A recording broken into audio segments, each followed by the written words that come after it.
have the means to settle it, so I struck a bargain with him. I would give him my half of the Golden Lotus and help him find the other half. As I'm sure you've figured out by now, it's a treasure far beyond money.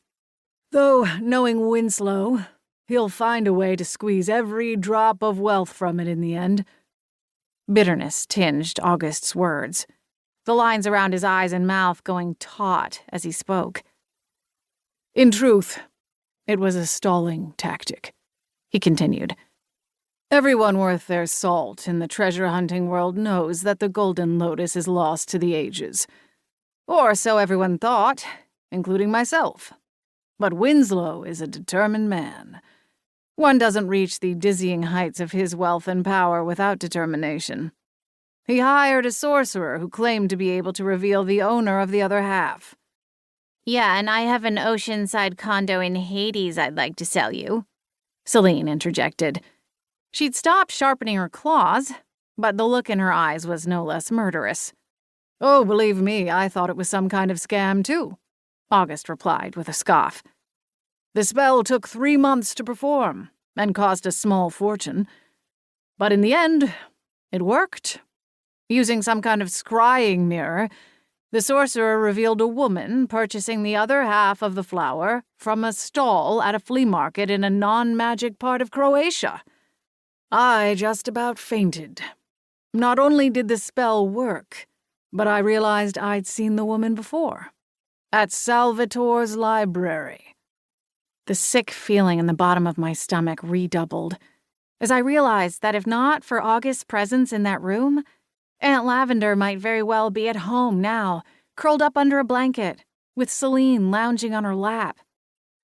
August seemed to overhear my thoughts because he cleared his throat and added, He would have found out who she was eventually, even without my help. He would have hired a sketch artist and a private investigator, or a whole fleet of private investigators, more likely. Your aunt is well known within the treasure-hunting world. It wouldn't have taken him long to track her down. Oh, well, then, all is clearly forgiven, Selene quipped. Her tail flicked faster, her agitation growing more palpable. August inclined his head. I'm not asking to be absolved.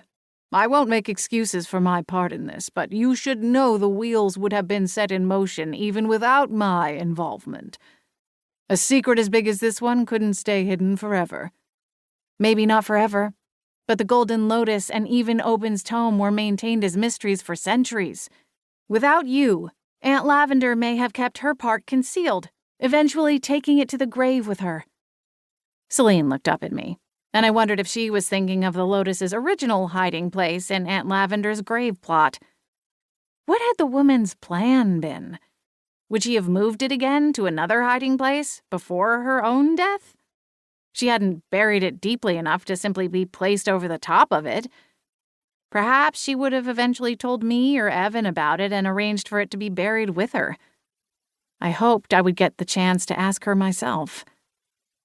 Winslow is ruthless, but at the heart of it, he is a businessman.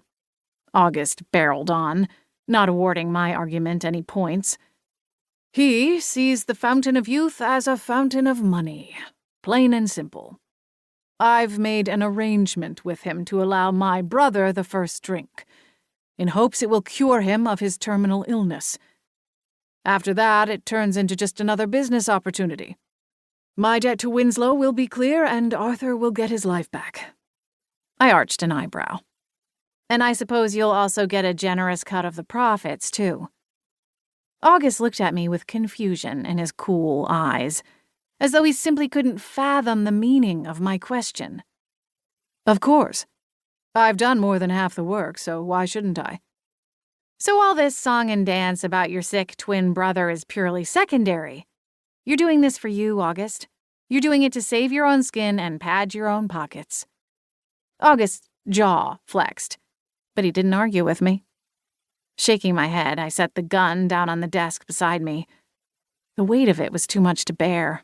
My adrenaline had ebbed, leaving me drained and exhausted. My magic reserves were still low, and combined with the terror of the evening, I felt like a wrung-out sponge. Flicking my gaze back to August, I